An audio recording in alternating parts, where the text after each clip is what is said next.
Bonjour, je m'appelle Jean-Luc et je suis responsable de la formation pour la marque Eternit et je vous accompagnerai sur cette vidéo pour tout ce qui concerne la mise en œuvre de nos plaques. Avant de démarrer quoi que ce soit et pour la sécurité de chacun, on s'attachera bien évidemment à mettre en place une sécurité collective sur le chantier. Comme vous pouvez le constater ici, nous sommes particulièrement bien équipés en protection collective puisque nous avons un échafaudage en bas de pente avec des garde-corps. Nous avons également un chemin de circulation qui permet de ne pas prendre appui sur les plaques fibre-ciment et également un filet de protection qui est disposé en sous-face de la couverture. Dans le cas où vous ne disposez pas des équipements de protection collective, vous serez amené à utiliser des protections individuelles et je parle bien sûr ici du harnais.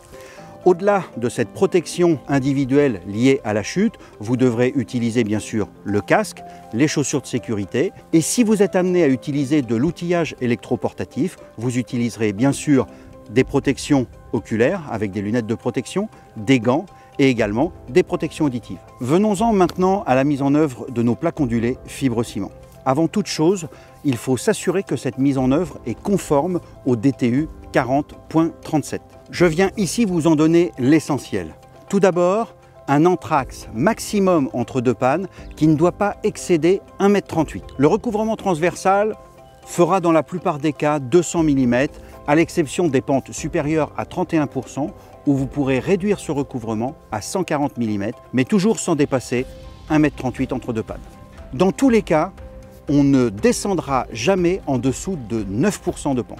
Dans certains cas, en fonction de la situation géographique de votre bâtiment, mais aussi de sa pente, sa longueur de rampant, vous serez amené à mettre en place des compléments d'étanchéité. Ces compléments d'étanchéité sont soit longitudinaux, soit transversaux, ou soit les deux.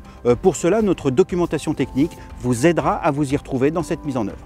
Ensuite, la mise en œuvre des fixations se fait toujours sur les ondes 2 et 5. Et bien sûr, on s'attachera à ne pas appliquer trop de pression pour ne pas écraser le sommet d'onde. Une chose essentielle dans la mise en place de nos plaques fibre-ciment, c'est bien sûr la coupe des coins. Elle a pour objet d'éviter la superposition des plaques dans chaque angle. Afin que celle-ci soit correctement réalisée, vous devrez vous assurer qu'il y a bien un espace de 10 mm maximum entre deux angles. C'est ce qu'on appelle une chambre de décompression qui permet d'éviter la remontée par capillarité de l'eau à l'intérieur.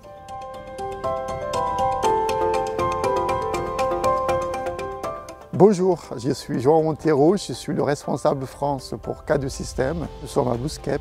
Je vais vous présenter aujourd'hui notre système de montage pour les panneaux photovoltaïques sur les plaques fibre-ciment.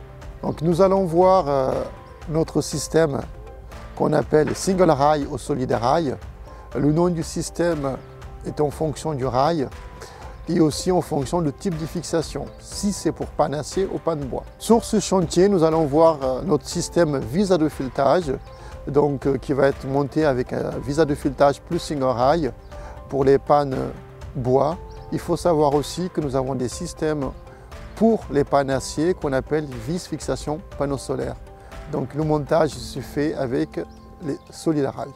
En amont, il faut d'abord faire une étude technique statique pour vérifier la tenue à l'arrachement de notre système.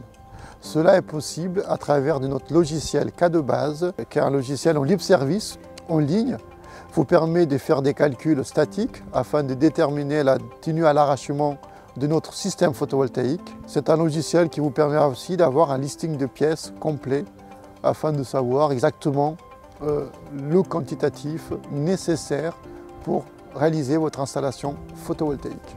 Il faut savoir que le système utilisé est un système qui est sous OTN. Comme vous a dit Jean-Luc tout à l'heure, la mise en œuvre des plaques est conforme au DTU 4037.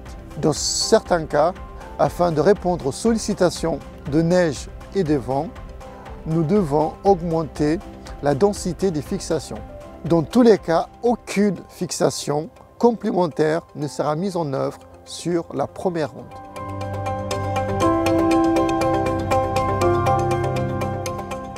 Bonjour, moi je suis Mel, gérant de la société SB Energy et aujourd'hui nous accueillons Eternit et K2 pour la réalisation de cette vidéo. Pour la mise en place du système de fixation, il y a plusieurs étapes à respecter. Étape 1, percement de la plaque fibre-ciment. Le diamètre de perçage sera 4 mm supérieur à la taille de la vis. Étape numéro 2, le percement du bois se fera suivant la notice de montage. Étape 3, on prendra soin de retirer les poussières de perçage. Étape 4, mise en place de la vis à l'aide d'une visseuse. Étape 5, le serrage du joint d'étanchéité se fera à l'aide d'une clé manuelle. Étape 6, montage du single rail à l'aide du climber. La dernière étape avant la mise en place des panneaux photovoltaïques, c'est le réglage des rails et la mise en place des accessoires de finition.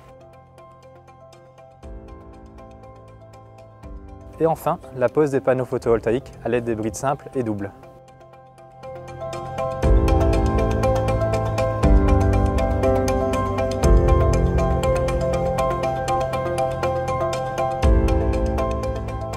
La solution K2 System assure une mise en œuvre aisée sur plaque Eternit et permet de conserver les avantages du fibre ciment.